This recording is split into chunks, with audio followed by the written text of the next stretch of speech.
Halo semuanya, aku Melisa dan di video kali ini aku bakal bahas tentang gimana sih cara investasi saham untuk pemula.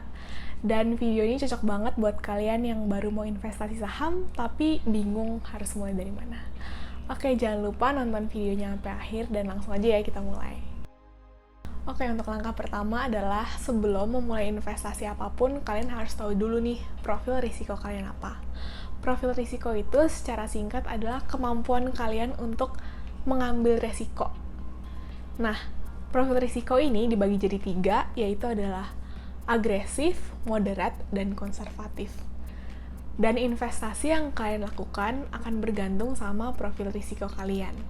Saham ini secara umum memiliki tingkat risiko yang agresif, jadi cocoknya untuk kalian yang memang memiliki profil risiko agresif atau memang bisa untuk mengambil risiko dengan lebih banyak. Terus gimana cara tahu sih kalian tuh profil risikonya apa?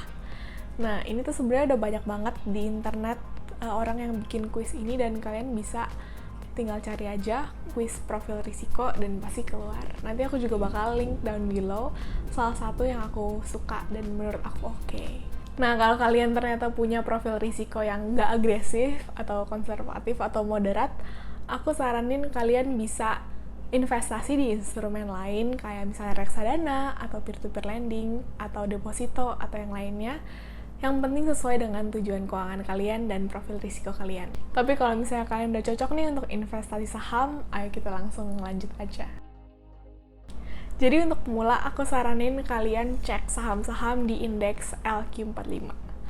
Tunggu, tapi pertama indeks itu apa sih? Jadi indeks itu merupakan statistika pengukuran harga saham. Nah, indeks yang paling sering diketemuin adalah indeks IHSG. Mungkin kalian juga udah tahu sih IHSG. Nah, ini merupakan gabungan dari harga semua saham yang tercatat di BEI. Nah, indeks yang aku saranin untuk kalian lihat dulu dan untuk pilih saham dari situ adalah indeks LQ45. Jadi indeks ini terdiri dari 45 saham dengan kapitalisasi besar dan juga likuiditas yang tinggi. Dan di backup juga dengan fundamental yang baik. Jadi cocok banget buat kalian yang baru awal-awal mau investasi saham dan lihat-lihat dan coba-coba dulu nih gimana cara investasi saham. Untuk ngecek sama apa aja sih yang terdaftar di indeks LQ45, kalian tinggal ke website Bursa Efek Indonesia, terus pilih indeks. Lalu kalian bakal nemuin beberapa indeks kayak IHSG, IDX 80, LQ45, IDX 30, dan di sini kita mau lihat yang LQ45. Terus cara lihatnya tinggal ke data pasar dan pilih indeks saham. Pilih kode indeksnya itu LQ45 dan pilih tahun terbaru, lalu kalian bisa download laporannya di sini. Nah, pas aku download ini ada beberapa file dan beberapa indeks yang ke-download. Jadi kalian tinggal pilih aja file yang dinamain tuh LQ45 dan kalian bisa lihat di sini file Excel-nya di mana ada 45 saham di indeks LQ45. Perusahaan dalam indeks ini bisa berubah-berubah karena performa saham ini ditinjau terus beberapa bulan sekali, jadi kalian mau make sure untuk ngelihat laporan terbarunya. Nah, yang aku buka ini per Mei 2022. Kita bisa mulai pilih saham-saham mana yang bagus dan kira-kira berprospek ke depannya. Yang membawa kita ke step selanjutnya yaitu step nomor 3. Pastiin juga bahwa fundamental saham kalian itu udah bagus. Nah, sebenarnya buat apa sih? Kan sebenarnya di indeks LQ45 itu udah fundamentalnya udah bagus juga. Nah, tapi kan keadaan kan bisa berubah dan alangkah baiknya kalau kalian tuh tahu apa yang kalian investasikan. Jadi sebenarnya ada banyak cara untuk melihat apakah saham ini bagus atau enggak. Tapi cara yang paling simpel dan cara yang paling mudah adalah untuk dengan melihat rasio keuangannya. Nah, ada beberapa rasio keuangan yang bisa diperhatikan sebelum membeli saham. Yang pertama, ada rasio keuangan profitability ratio atau rasio keuntungan. Sesuai namanya, rasio ini mengukur keuntungan perusahaan dan semakin tinggi rasio ini semakin baik. Rasio yang bisa diperhatikan adalah rasio return on equity, profit margin, dan earnings per share. Selanjutnya ada leverage ratio atau rasio tingkat utang yang mengukur tingkat utang suatu perusahaan.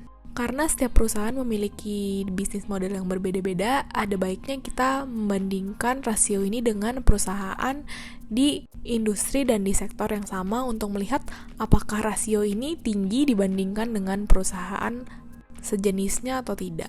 Contohnya untuk mengetahui apakah perusahaan Telkom atau Telkom memiliki utang yang besar atau tidak, aku akan membandingkannya dengan perusahaan sejenis seperti Smartfren atau Excel, dan lain-lain. Nah, rasio yang umum untuk leverage ratio ini adalah debt to asset dan debt to equity ratio. Rasio yang ketiga adalah untuk price ratio yang mengukur tingkat harga saham. Jadi semakin tinggi rasio tersebut, semakin mahal harga pasaran saham, dan rasio yang biasa digunakan adalah price to equity atau PE atau PER dan price to sale atau PS. Untuk melihat rasio-rasio ini tuh banyak sumbernya, tapi aku bakal contohin di sini yaitu dari Yahoo Finance karena paling mudah. Caranya gampang banget, kalian tinggal masuk aja ke website Yahoo Finance, terus cari company yang kalian mau cek rasio keuangannya, terus kita masuk ke statistics, dan di valuation measures kita bisa ngelihat rasio PE, PS atau price to sales.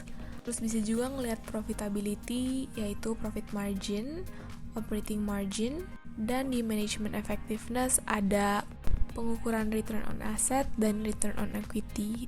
Dan di bagian balance sheet bisa dilihat total debt to equity atau DR. Selain melihat rasio keuangan dan apa yang ada di laporan keuangan, alangkah baiknya juga kalau kalian itu ngecek nih reputasi saham yang aku mau investasi ini baik atau enggak sih, lagi kena kasus apa sih akhir-akhir ini, atau baik-baik aja dan aman-aman aja. Nah, itu adalah perusahaan yang kalian mau investasikan karena memiliki prospek yang baik ke depannya.